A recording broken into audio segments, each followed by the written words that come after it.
আমাদের মেয়েদের জীবনটা না একটা অদ্ভুত নিয়মে বাঁধা। আমাদের জন্ম হয় এক জায়গাতে, আমরা বড় হই, মা বাবা ভাই বোন মিলে আমাদের যে সাজানো সুখী সংসারটা থাকে, সেই সংসারটাকে ছেড়ে নতুন আরেকটি বন্ধন গড়ার জন্য আমাদের যেতে হয় আরেকটি সংসারে। সেই সংসারটাই হয় আমাদের সবচেয়ে আপন, সবচেয়ে নিজের ভালোবাসার ঠিকানা।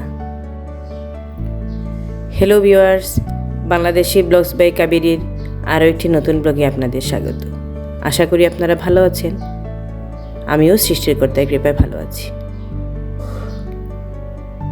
প্রথম ভিডিও দেখে নিশ্চয়ই বুঝতে পারছেন আজকে আমি একটি বিয়ের অনুষ্ঠানে যাচ্ছি।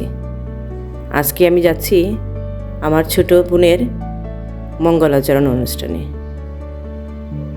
সে হচ্ছে আমার ভাইয়ের ছোট শ্যালিকা, আমাদেরও খুব আদরের বোন। আমি রেডি হয়ে গেলাম, সবাই একসাথে রওনা দিলাম।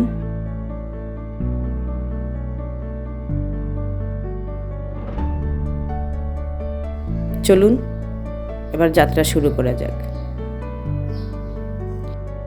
আমাদের সিলেট থেকে ওদের বাড়িতে যাওয়ার সময় রাস্তাটা না অসম্ভব সুন্দর, চারদিকে চা বাগান। আসলে আমাদের সিলেটের প্রাকৃতিক সৌন্দর্য যে কোনো প্রকৃতি প্রেমিকের মনকে আকর্ষণ করবেই। এই যে চলে আসলাম অনুষ্ঠান বাড়িতে। পুরোহিত বসে গেছেন মঙ্গলাচরণ অনুষ্ঠান শুরু করার জন্য। বিভিন্ন ধরনের ডালা সাজিয়ে দেওয়া হয়েছে, এখনই শুরু হবে।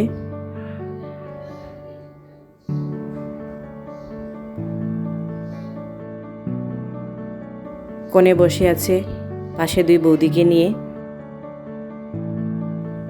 তারপর পুরোহিত মন্ত্রের মাধ্যমে শাখা এবং পলায় এবং বিয়ের পঞ্জিকাতে বিয়ের তারিখে সিঁদুর দিয়ে দেন।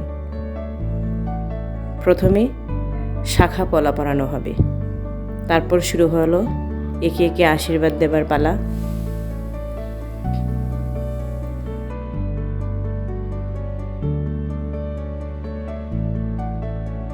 এখন চলে আসছেন আমার মা বাপ্পি। আমার মা এবং বাপ্পি যখন রাখিকে আশীর্বাদ দিচ্ছিল তখন রাখি অসম্ভব কান্না করছিল।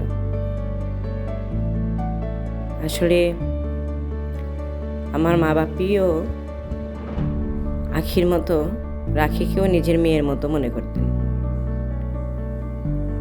রাখিকেও খুব আদর করতেন। আর রাখিও আমার মা বাবাকে খুব আদর করে। সেজন্য বিদায় মুহূর্তটা মেনে নেওয়াটা একটু কষ্টকর। এরপর আমাদের পালা, আমরাও শাখায় সিঁদুর দিলাম আর ওর কপালে একটু সিঁদুরের ফোঁটা দিয়ে দিলাম।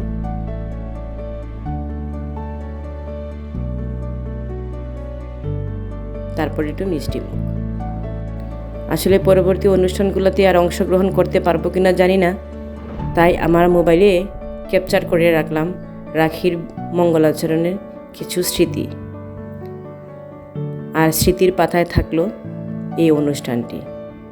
কোনো এক সময় মোবাইল ঘাঁটতে ঘাঁটতে আমার এই পেজে ওকে খুঁজে পাবো আর ওই মুহূর্তগুলো অনুভব করব। আজ খুব বেশি করে আমার ভাই আর ভাইয়ের বউ আখির কথা খুব মনে পড়ছে। আজকের দিনে ওরা দেশে থাকলে অনুষ্ঠানটা আরও বেশি আলোকিত হতো।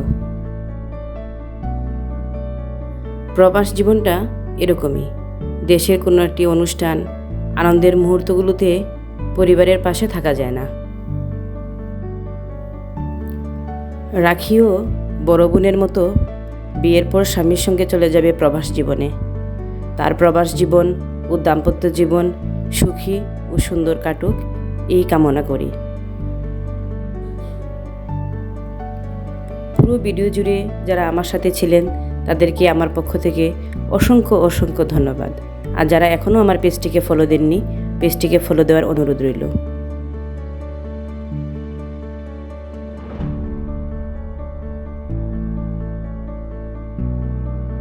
এই তো এই পর্যন্তই। সন্ধ্যা হয়ে গেছে, রওনা দিলাম সিলেটের উদ্দেশ্যে নতুন আরেকটি ব্লগ দেখার প্রত্যাশায়। সেই পর্যন্তই ভালো থাকুন, সুস্থ থাকুন। ধন্যবাদ।